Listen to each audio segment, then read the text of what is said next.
एक समय की बात है, गोकुल का शांत और सुंदर गांव सुबह की स्वर्णिम किरणों में नहाया हुआ था।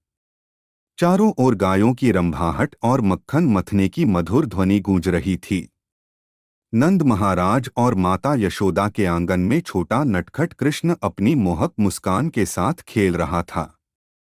उसकी नीलवर्ण काया कमल के समान दमक रही थी और उसकी चंचल आंखों में एक अलौकिक तेज झलक रहा था। उसी समय मथुरा में अत्याचारी राजा कंस अपने महल में व्याकुल होकर बैठा था। उसे बार बार यह समाचार मिल रहा था कि गोकुल में पलने वाला नंद पुत्र ही उसका काल बनेगा। भय और क्रोध से भरा कंस अपने असुर सेनापति तृणावर्त को बुलाया। यह राक्षस भयंकर बवंडर का रूप धारण कर सकता था और अपने प्रचंड वेग से नगरों को नष्ट कर सकता था। कंस ने उसे आज्ञा दी कि वह गोकुल जाकर नंद के पुत्र को पकड़कर आकाश में इतना ऊंचा ले जाए कि वह फिर कभी धरती पर लौट न सके। तृणावर्त अपने मायावी स्वरूप में बदलकर गोकुल की ओर प्रस्थान कर गया। उस दिन माता यशोदा अपने लाडले कृष्ण को गोद में लिए झूला झूला रही थीं। हंसते खेलते बाल कृष्ण को देखकर उनके मन में अपार प्रेम उमड़ रहा था। किंतु अचानक कृष्ण का भार बढ़ने लगा। यशोदा ने उन्हें संभालने की कोशिश की, लेकिन वह असहाय होकर उन्हें आंगन में लिटाकर विश्राम करने लगीं। उसी समय वातावरण में एक अजीब सी हलचल हुई। गहरे बादल छा गए और गोकुल की शांत गलियों में एक भयंकर बवंडर उठ खड़ा हुआ। चारों ओर धूल धूसरित अंधकार फैल गया। पक्षी भयभीत होकर इधर-उधर उड़ने लगे और पशु चिल्लाने लगे। गांव के लोग भयभीत होकर अपने घरों में छिपने लगे। उसी क्षण तृणावर्त एक विशाल बवंडर के रूप में प्रकट हुआ और देखते ही देखते बालकृष्ण को अपने साथ उठाकर आकाश में उड़ चला। यशोदा और गोकुलवासी स्तब्ध रह गए। उनकी आंखों के सामने कृष्ण अदृश्य हो चुके थे। तृणावर्त कृष्ण को लेकर आकाश में ऊपर और ऊपर उड़ता गया। उसने सोचा कि यह कार्य अत्यंत सरल था और अब बालक को नीचे गिराकर उसका अंत कर देना चाहिए। किंतु अचानक उसे महसूस हुआ कि कृष्ण का भार असहनीय रूप से बढ़ने लगा।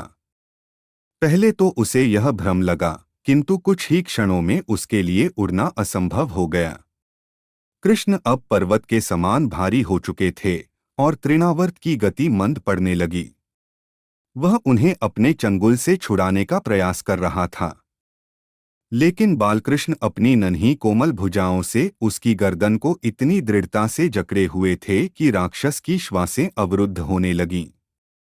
तृणावर्त ने आकाश में अपने पंख फैलाने की कोशिश की, लेकिन अब उसकी शक्ति क्षीण होती जा रही थी। उसका विशाल शरीर कांपने लगा और वह धीरे धीरे धरती की ओर गिरने लगा। अंततः जब उसकी समस्त ऊर्जा समाप्त हो गई, वह पूरी शक्ति के साथ नीचे गिर पड़ा। एक भयानक गर्जना के साथ उसका विशालकाय शरीर भूमि पर आ गिरा और धरती थर्रा उठी। उसके प्राण पखेरु उड़ चुके थे। गांव वाले भय और विस्मय से उस स्थान की ओर दौड़े। उन्होंने देखा कि तृणावर्त का निर्जीव शरीर वहां पड़ा था और उसके ऊपर हंसते हुए बालकृष्ण बैठे थे। वह नटखट मुस्कान के साथ खेल रहे थे, मानो कुछ हुआ ही न हो। माता यशोदा अपने पुत्र को जीवित देखकर हर्षातिरेक में उन्हें गोद में उठा लिया और आनंद के आंसू बहाने लगीं। गोकुल में हर्षोल्लास फैल गया। गांव वाले जय जयकार करने लगे और सबने इस घटना को भगवान की लीला माना। हर किसी के मन में यह विश्वास और भी दृढ़ हो गया कि नंद का यह नटखट बालक कोई साधारण शिशु नहीं, बल्कि स्वयं नारायण का अवतार है। उधर मथुरा में जब कंस को यह समाचार मिला कि तृणावर्त भी कृष्ण के हाथों मारा गया, तो भय से उसकी आत्मा कांप उठी। अब उसे यह एहसास हो चला था कि जिस शिशु को वह तुच्छ समझ रहा था, वही उसका सर्वनाश करने वाला है। इस प्रकार श्री कृष्ण ने अपनी अलौकिक शक्ति से न केवल गोकुलवासियों की रक्षा की, बल्कि यह संकेत भी दिया कि अधर्म और अन्याय का अंत निश्चित है। उनका हर कृत्य दिव्यता से परिपूर्ण था और इस लीला के माध्यम से उन्होंने अपने असली स्वरूप का परिचय दिया। जय श्री कृष्ण।